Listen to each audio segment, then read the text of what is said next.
So this is a continuation of our series on migrating from legacy Camunda over to Camunda 8. And today I want to talk about how to actually move your delegates and your listeners from Camunda 7 over to Camunda 8. Just as a reminder, delegates and listeners are essentially Java code that is inline, that's literally part of your process and actually embedded into the BPM execution engine, so that when you get to that particular step in the process, it actually executes the code. That code could talk to a database, interact with Salesforce, talk to SAP, whatever it is that your business case requires. In Camunda 7, what you do is you take that and you embed it into Java code, and then that becomes the invocation. So it's running in the memory of the BPM engine. Camunda 8 has a slightly different philosophy.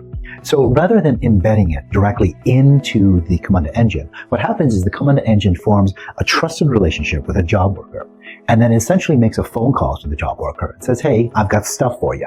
It gives it, a payload, and then the job worker does what it's supposed to do with the payload, and it returns the results.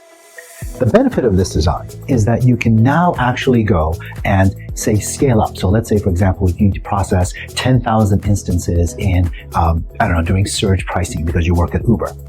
When that happens, your ability to be able to take 10,000 phone calls at a time dramatically increases. And you can do this at runtime. You don't have to go change your systems and test them and all that kind of stuff. You can basically just tell your containers, the people who are receiving the phone calls, hey, you have latitude to scale up to 10,000, but I'd really like to see you around 10. This means that you can save a lot of money and be very realistic in terms of when surges happen and when you have to clamp down. Now, when you're looking at migrating from legacy Camunda over to Camunda, what you have to do is you have to figure out where all your delegates are, and you have to map them to a corresponding job worker. That corresponding job worker has to essentially do the same things, which can be a little bit tricky because legacy Camunda was not very good about enforcing inputs and outputs. Camunda actually is very explicit about the inputs and the outputs that are happening to your job worker. Moreover, the way that listeners work is very similar. So for example, you have execution listeners and you have task listeners in Camunda 7, and as of the release of Camunda version 8.7, you actually have that in Camunda 8 as well. So you've got to map all of these over. And this can be a little bit tricky because there's not always a one-to-one correspondence between functionality that was available in the legacy versus what's available in the new world. That means that you have to be very, very careful about doing parallel testing. You've got to have the 7 system running along with the 8 system executing at the same time, and then test them with similar loads to make sure you get fidelity to the information that's going through and that your KPIs and SLAs are met. Basically, you want to be just as accurate and you want to be just as fast. And you want to be able to prove that you can do this. So you need lots and lots and lots of testing data.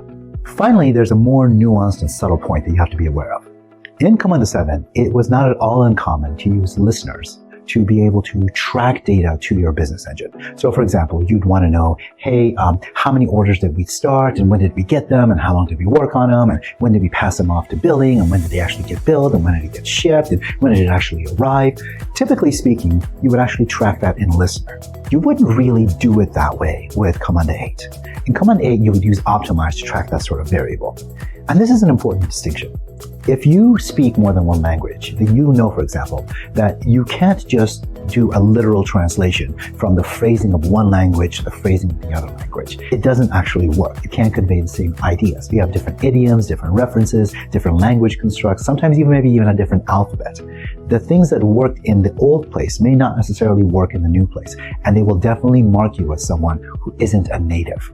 In the same way, when you transition over to Camunda 8, you want to make sure that you're taking advice from someone who is a native, who's been doing it in the Camunda 8 way, so that you're not starting out behind the 8 ball because you built in an awkward architecture that would have made sense in the legacy world, but not in the new world.